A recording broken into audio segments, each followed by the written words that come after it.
আসসালামু আলাইকুম রহমতুল্লাহ। আমার ভিডিওতে যেই দৃশ্যগুলো দেখতেছেন এটা হচ্ছে গিয়া তাজিকিস্তানের রাজধানী দুশানবে। এই দুশানবেতে আমি গত বছর এই এপ্রিল মাসে গিয়েছিলাম। ওখানে যাওয়ার পরে তাজিকিস্তানের রাজধানী দুশানবেতেই এটা অবস্থিত।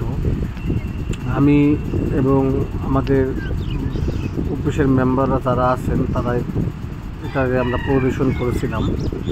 এখন কথা হচ্ছে গিয়া এত সুন্দর একটি দেশ তাজিকিস্তান, এটা আপনারা চোখে না দেখা পর্যন্ত আপনারা বিশ্বাস করতে পারবেন না। এটা হচ্ছে গিয়া ওদের প্রাইম মিনিস্টারের হাউস, ওদের এই বিল্ডিংটা দেখেন। আর এটা হচ্ছে গিয়া এটা আরও বহুত আগের একটা স্মৃতি হিসাবে রাখছে, যখন তাজিকিস্তানের প্রধানমন্ত্রী ছিলেন, বাদশাহ ছিলেন তারা।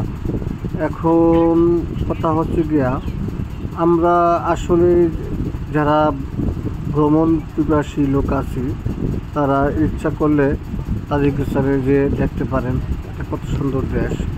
এইখানে না যাওয়া পর্যন্ত বুঝবেন না। আমরা এখন পেয়ে গেলাম ইতিমধ্যেই তাজিকিস্তানের এক লোককে। এটা তাজিকিস্তানের ম্যাপ, তাজিকিস্তানের প্রায় আরও 100 বছরের আগের একটা ম্যাপ। এখান থেকে তাজিকিস্তান থেকে দেশগুলো ভাগ করেছে, যেরকম মিন্টিকিস্তান, উজবেকিস্তান, তারপরে পাশে আছে কাজাকিস্তান, ওরা ভাগ হয়েছে। এটা ম্যাপের মধ্যে দেখা যাইতেছে। তা যাই হোক, আমি তখন দাঁড়ায় দাঁড়ায় ম্যাপটা দেখলাম। ম্যাপ দেখার পরে কিছুটা ভালো লাগলো। আসলে এই মোটামুটিভাবে যখন আমি প্রথম বুঝতে পারিনি, তখন ওখানে এবং লোকাল এই যে কথা বলতেছে আমাদের মাওলানা সালমান এফ রহমান ভাই, ঢাকার এক মাদ্রাসার বড় খতিব এবং বিশিষ্ট ব্যবসায়ী, উনি এই ভাইয়ের কাছ থেকে জানলেন এই দেশ সম্পর্কে, এই দেশের কালচার সম্পর্কে, এই দেশটা কেমন, এই দেশের মানুষের আচার আচরণ মোটামুটি আলহামদুলিল্লাহ অনেক ভালো। ওরা সবাই মুসলমান, তো মুসলমান হইলেও ওদের কালচারটা একটু ভিন্ন। 100 বছর সুন্দরভাবে এই ভাই বুঝাইয়া বলতেছে এবং বুঝাইতেছে এই দেশটার সম্পর্কে, এই দেশের ইতিহাস সম্পর্কে। যাই হোক, এখন কথা হলো গিয়া আমরা যখন ভাইয়ের সাথে কথা বললাম তখন বুঝতে পারলাম যে ওদের ভিতরে অনেকটা একটা রাগ, একটা ক্ষোভ আছে। কীরকম রাগ ক্ষোভ আছে, তাজিকিস্তানের বর্তমানে যে প্রাইম মিনিস্টার আছেন উনি কিন্তু অত্যন্ত কড়া একজন লোক এবং খুব রাগী মানুষ। ওনার ভিতরে অনেক জিদ।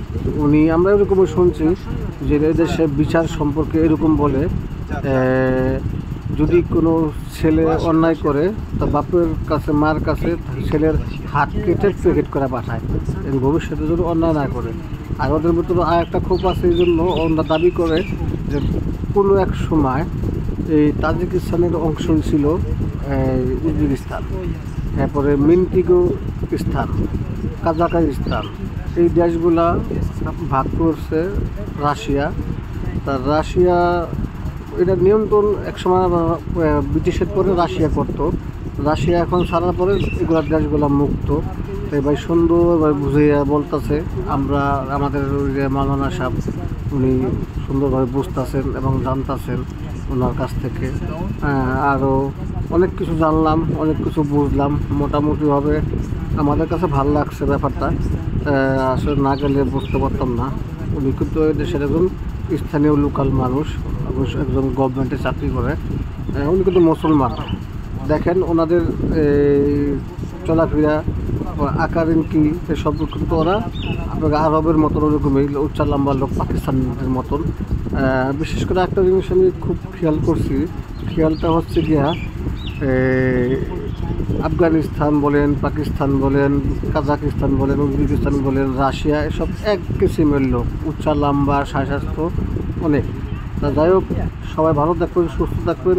আবারও কোনো এক ভিডিও নিয়ে আপনাদের মাঝে আসবো।